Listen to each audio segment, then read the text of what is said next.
देखिए, moving to a new city can be both exciting as well as challenging experience, especially when it comes to managing your money. क्योंकि बहुत सारे खर्चे add on होते हैं, जैसे from housing and daily expenses to hidden cost like city taxes, utility charges.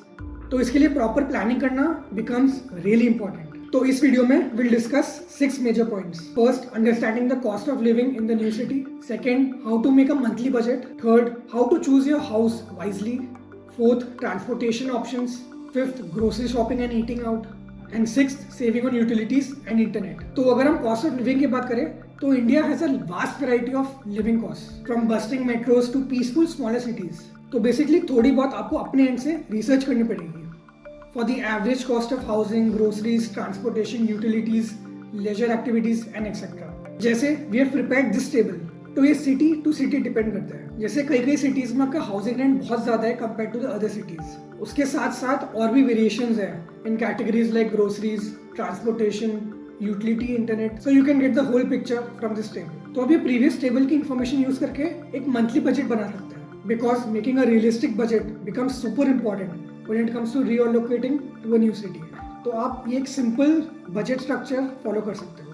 मतलब अपनी total income को डिवाइड कर लो, like 20-30% of your income you put in the housing expenses, 5 to 10% in income in utilities, 10 to 15% in groceries and food, 5 to 10% in transportation, and the remaining in your leisure and shopping experience. So now let's come to the biggest expense, the housing and rent expenses.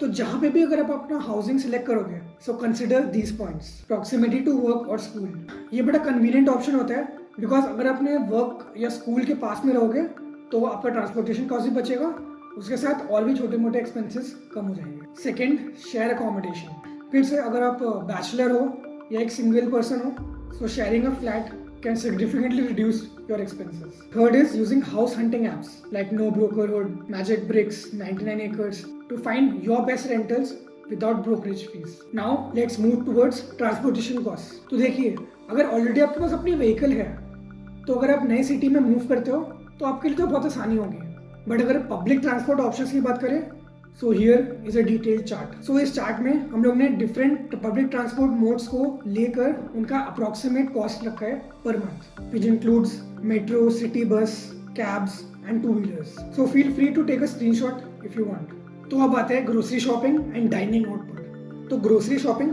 Majorly आपके preferences पे depend करता है कि आप कहाँ से shop करते हो, आप खाने के शौकीन हो या नहीं हो, are you open to trying new food outlets. And अगर आपको फूड एक्सपेंसेस को कंट्रोल करने हैं, so here are some tips like shopping at local markets, choosing generic brands in comparison to the most expensive brands. And अगर हम dining out की बात करें तो obviously सबको करना चाहिए, मैं मना नहीं कर रहा हूँ, but if you do it frequently then it will obviously eat up all your income. So you can put a limit on going out and eating and instead cook food at home. And the last point is saving on utility and internet. अब utility and internet expenses आपको छोटे छोटे लगते होंगे, but it plays a huge contribution in adding up your total expenses. Video तो over होने वाला है, बट मेरे पास एक और एडिशनल पॉइंट है, that is building an emergency fund, because unexpected expenses कभी भी आ सकते हैं।